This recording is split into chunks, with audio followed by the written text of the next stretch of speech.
Hello friends, Gaurav here. और क्लैरिवेट analytics ने अपने ग्लोबल हाईली साइटेड रिसर्चर्स 2018 इस आर्टिकल में उस साल के मोस्ट इन्फ्लुएंशियल 4000 रिसर्चर्स की लिस्ट पब्लिश की थी। पर पता है इन 4000 रिसर्चर्स में से इंडिया के रिसर्चर्स की संख्या कितनी थी? सिर्फ 10।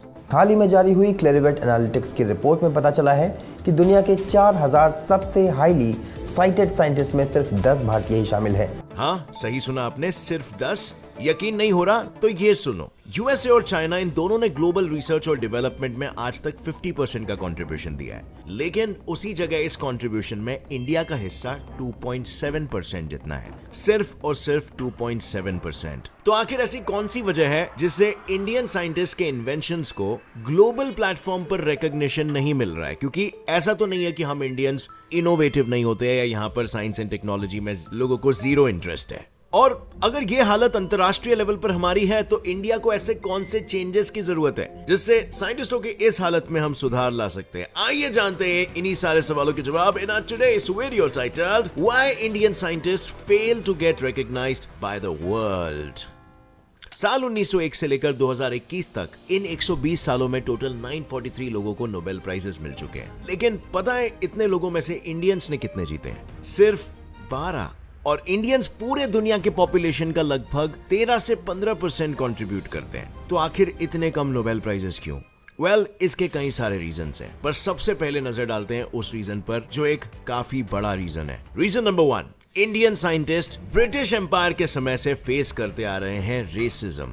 सुब्रमण्यम चंद्रशेखर, जो इंडिया के जाने माने एस्ट्रोफिजिसिस्ट हैं और जिन्होंने व्हाइट ड्वार्फ स्टार के थियरी को दुनिया के सामने लाया, वो साल 1930 में अपने हायर स्टडीज के लिए इंग्लैंड के कैम्ब्रिज यूनिवर्सिटी में गए थे। उसके 5 साल बाद जब उन्होंने अपनी चंद्रशेखर लिमिट इस थियरी को रॉयल एस्ट्रोनॉमी सोसाइटी के सामने रखा, तब सोसाइटी के British physicist sir Arthur Eddington ने इस थियरी को गलत बताकर उसकी आलोचना की। लेकिन फिर आगे जाके उनकी यही थियरी एक्सेप्ट भी हुई और उन्हें उसके लिए नोबेल प्राइज से भी नवाजा गया। लेकिन उनकी वही थियरी को पहले ब्लेटेंटली रिजेक्ट क्यों कर दिया गया था? इसके ऑब्वियसली बहुत सारे रीजंस हो सकते हैं, बट काफी लोगों का मानना है क्योंकि वो एक इंडियन थे।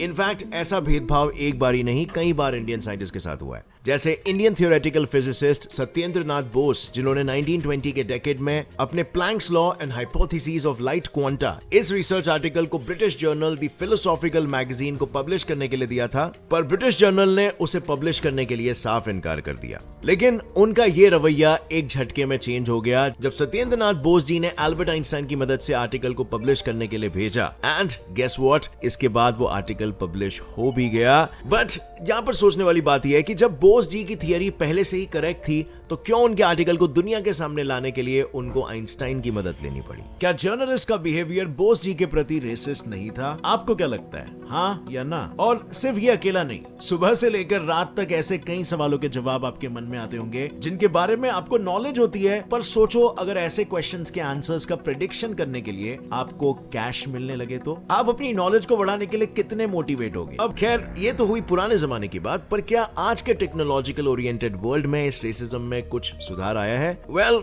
We are not sure, but probably not. Indian American attitude survey IAS के 2020 के सर्वे अनुसार अमेरिका में रहने वाले हर 2 इंडियंस में से एक इंडियन को उनके कलर की वजह से डिस्क्रिमिनेट किया जाता है। यानी 21st सेंचुरी के इतने टेक्नोलॉजिकल डेवलपमेंट के बावजूद आज भी ग्लोबल लेवल पर साइंटिस्ट्स रेसिज्म का शिकार फेस करते हैं। The incident comes to light after an Indian engineer, Srinivas from Kansas City, was shot dead in an apparent racial attack by an American. Region number 2, अब racism के अलावा जो दूसरा सबसे मेजर रीजन है इंडिया के साइंटिफिक डेवलपमेंट में पीछे रहने का, वो है lack of a research oriented educational system. और हम इसमें पीछे क्यों रह गए हैं? वेल, उसके पीछे 3 मेजर कारण हो सकते हैं। पहला, रेसिज्म के साथ साथ ब्रिटिशर्स ने हमें भूख, गरीबी, गुलामी जैसे चीजों से वाकिफ कराया, जिससे उभरते उभरते हम एजुकेशनल डेवलपमेंट में पीछे रह गए। अब यही देख लो कि आज ग्लोबल यूनिवर्सिटीज में टॉप माने जाने वाले यूनिवर्सिटी यानी कि हार्वर्ड यूनिवर्सिटी यूएसए की सबसे ओल्डेस्ट रिसर्च यूनिवर्सिटी है, जिसकी स्थापना साल 1683 में हुई थी। उसी जगह इंडिया का सबसे पहला science and engineering institute, Indian institute of science IISc की स्थापना साल 1909 में हुई थी। इस लेट राइज की वजह से हमारे देश के साइंस और टेक्नोलॉजी फील्ड का एजुकेशन अभी भी इंटरनेशनल बेंचमार्क जितना हाई नहीं है, जिससे अल्टीमेटली बहुत कम लोग साइंस की तरफ मुड़ रहे हैं। यूनेस्को यानी कि United Nations educational scientific and cultural organization के रिसर्च अनुसार आज इंडिया में पर मिलियन पॉपुलेशन के हिसाब से सिर्फ 140 रिसर्चर है। उसी जगह स्वीडन में उनकी संख्या 6139 है, जापान में 5546 है और यूएसए में 4651 है। दूसरा है हमारा बजट। इस कम नंबर्स का सबसे बड़ा रीजन है बजट। यूएसए हर साल रिसर्च और डेवलपमेंट में $612.714 बिलियन की इन्वेस्टमेंट करता है, चाइना $514.798 बिलियन की, और वहीं पर इंडिया जिसकी टोटल पॉपुलेशन 140 करोड़ है, वो हर साल रिसर्च और डेवलपमेंट के लिए सिर्फ $58.691 बिलियन की इन्वेस्टमेंट करता है, which ultimately leads to lack of innovation। जैसे मैंने आपको पहले बताया, यूएसए और चाइना इन दोनों ने मिलकर R&D में आज तक 50% का कंट्रीब्यूशन दिया है, वहीं पर उस कंट्रीब्यूशन में इंडिया का हिस्सा बस 2.7% जितना ही है। तीसरा है लैक ऑफ गाइडेंस। तो रिसर्च और इनोवेशन में इंडिया के एप्लीकेशन इतने कम क्यों? यही सवाल प्रोफेसर वेंकटरमन रामकृष्णन, जिन्होंने 2009 में केमिस्ट्री में नोबेल प्राइज जीता था, उनसे पूछने पर उन्होंने कहा कि इसकी वजह लैक ऑफ टैलेंट नहीं है बल्कि लैक ऑफ प्रॉपर मेंटोर्स है।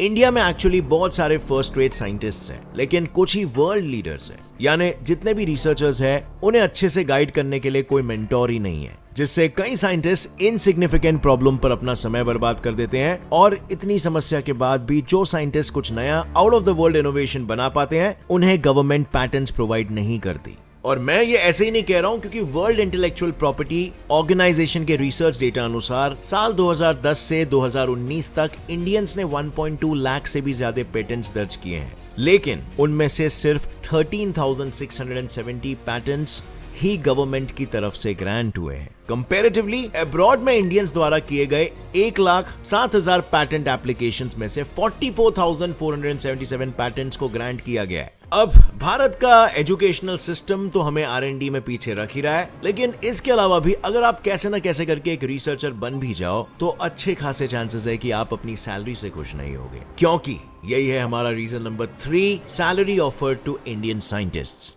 इसरो के साइंटिस्ट की on an average yearly salary 9,62,426 है, जो नासा के साइंटिस्टों से 72% कम है, क्योंकि उनकी yearly salary on an average 34,69,282 जितनी है, जिसकी वजह से इंडियन साइंटिस्ट बेटर अपॉर्चुनिटी के लिए फॉरेन कंट्रीज में माइग्रेट होना बेटर चॉइस समझते हैं। नेशनल साइंस फाउंडेशन इमिग्रेंट्स इनके 2013 के रिपोर्ट अनुसार पूरे वर्ल्ड से यूएसए में माइग्रेट होने वाले 2.96 मिलियन साइंटिस्ट में से करीबन 9,50,000 साइंटिस्ट की संख्या के साथ इंडिया देश टॉप पर है, जो पिछले 10 साल की रिपोर्ट से 85% ज्यादा है। दूसरे कंट्रीज में माइग्रेट होकर इन साइंटिस्टों को बेटर अपॉर्चुनिटीज तो मिल ही जाती है, लेकिन उनके नाम से इंडिया हट जाता है और वो उसी कंट्री के साइंटिस्ट माने जाते हैं। जैसे नासा के टोटल साइंटिस्ट में से 36% साइंटिस्ट इंडियन है, लेकिन आखिर में वो नासा के साइंटिस्ट यानी कि अमेरिका के साइंटिस्ट ही कहलाए जाएंगे। अब सवाल यह है कि इस कंडीशन से निकलने के लिए कौन से चेंजेस की जरूरत है। सबसे पहला चेंज है भाई लोग, एजुकेशनल चेंज।